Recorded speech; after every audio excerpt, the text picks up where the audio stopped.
then we need to take out 8,000. Put the best generals in charge and fuck these bitches up. Yeah, they're gonna get their asses whooped. Like, no one in the Civil War is as strong as us. Yep, and now we're losing. Oh wait, I forgot to disband, but you know, we're slightly better. It's only slightly. We can deal with it. It's not too bad. Yeah, we won our battle or whatever. That guy, chance to see who is the better culture.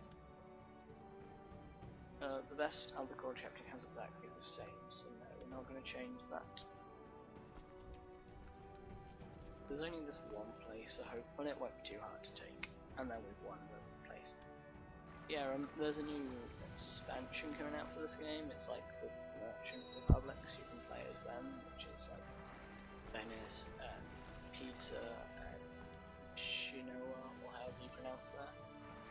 You know, you can play as them. And I like that. And you like you're in republics, but it's the idea is rather than like taking big land empires, you try and like you want to get a trade network, and it's like you get more money if your trade network is like bigger because there's better resources. It's spread far and wide, and I like that idea because it means like I like spreading out, like because that's the sort of thing where you actually would be just conquering the Mediterranean. Like you wouldn't be just trying to take land, you'd be out at sea, like conquering the Mediterranean. It'd be easier because it gives you all these cool things you can do. Okay, this guy, I want to get someone who's Midas touched or a similar sort of learning thing, but he's also lustful, gluttonous, slothful, and maimed. So this guy has like he's diligent, which is good, but he's not a like good money guy. Now this guy, he's lustful, but I don't mind. Paranoid's not that bad. Patient, ambitious, just, scholar. Yeah, he will do the job nicely. Get him in here.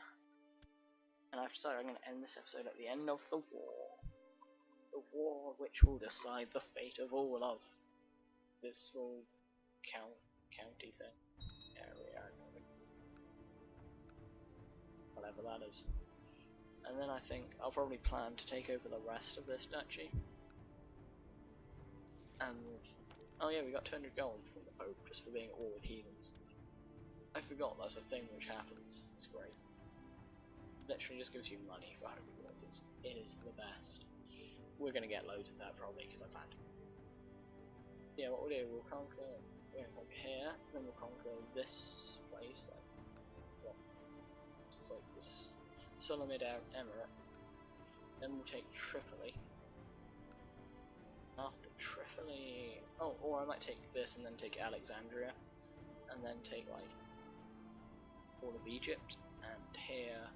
And then I can take like, and then I can turn back and take Trip, and then I might take Crete off the Byzantines and stuff. Yeah, we're gonna become like a massive power. No, I don't want high crown authority. Piss off, you dickwad. That's because I'm part of his de jure title. Apparently, his crown authority affects me in some ways, but I'm not quite sure how. But he affects me. Piss off. Because I really don't care. Soon we'll be able to get medium crown authority. I just inherit all of this. Yes, I do. Oh, and I can hold it. That's fine, we're keeping that. Oh wait, but then I'll have to duty time. So now I have to spend money inviting another man to court. Why couldn't that guy just fed kids? All he had to do. Wait. Inbred. Why did we invite someone who's inbred? Like, we're paying good money to invite someone to court. You'd think you'd choose someone, you know, suitable to be in court, you know, rather than being. That's probably, inbred is the worst trait on the game. It's a terrible trait. But you get -5 in everything, and also -30 sensitivity and -5.1. 1.5 health. We lost our ill trait. We're doing good now. We have like no traits at all, but it's fine. Oh yeah, he's become ambitious, which is fine because it's bad for your like dukes to be ambitious because then they don't like you. But you being ambitious apparently gives you martial and shit. apparently just makes us a badass. So, martial intrigue. I guess if you're ambitious, you're going to work harder. I guess that's what I'm thinking. If you want to become the emperor of the Mediterranean, you know, the greatest king who ever lived, then you gotta work hard, don't you? Gotta be pretty diligent. Because, you know, becoming the greatest Sicilian king ever is a difficult. But actually, at the moment, it's not, because we've only had two, and one of them is this guy. You know, so actually, that's not as hard as I just made. It'll become. What's going very weird. I like did a weird thing there. But anyway, yeah. It'll become harder as we get better kings. But at the moment, my last king wasn't even that great.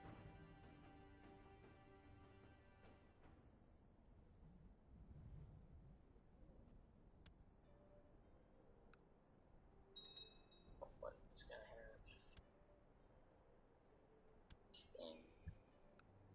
Yeah, he had like only 1,000 prestige and like 485 party. We're gonna beat him, I think.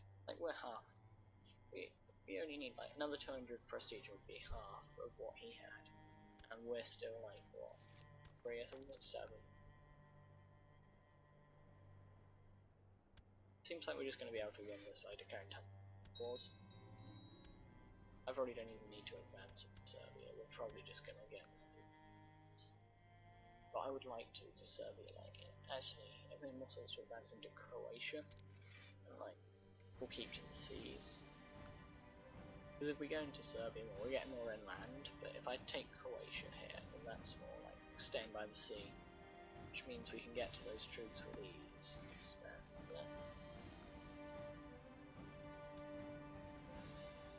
Yeah, I'm going to continue to hold this title myself. Good, and this is probably a good place. I'm just saying, yeah, I've decided precisely what I'm going to do next time. I will definitely invade Sulamit. That done, I will then hopefully have my claim on Croatia. I'm going to take this duchy here, right? This duchy here, and then this one here. And then after that, or while doing that, I decided I'll actually go for Tripoli, because then I kind of secure, like going this way, we're kind of spreading away from ourselves in this area. Like there's an enemy split up, so we'll take that, and then we'll kind of, you know, our forces will be united as one there, and then we can start, like this force is getting their butts kicked by the reconquista stuff, so then we'll start to like push into here, spread this way, and then we'll also spread this way and take Alexandria, because this place is quite awesome. Alexandria is a cool city, and so is Cairo, wherever that Cairo is. Cairo is like one of the best cities in the game. It can support everything, like where these are, like it shows like the city and the town and whatever, and then the spare ones are where you can build another. But like this one, you can only have 3 extra ones, and the main one you can't have 6. Cairo is one of the few cities that you can have 6. I think Constantinople is one as well. It already has 6, and Rome is going to be 1, I bet. Rome, Constantinople, Cairo. Like, yeah, like Carthage is a pretty big place. Alexandria's big, but it's not like. Maybe like, Mecca. Even Mecca isn't that like. Yeah. With that said, I guess I'll just save the game. I already have a Sicily one, so I can't call it Sicily because I'll get confused. Yeah, sure, I'll just call it QWERTY, that'll do. It's a QWERTY campaign, I spelled that wrong, so I think. Now that will do, yeah. QWERTY campaign, that's the name of the keyboard, it's a QWERTY keyboard, because the letters at the top spell QWERTY if you go from Q to Y. With that said, goodbye.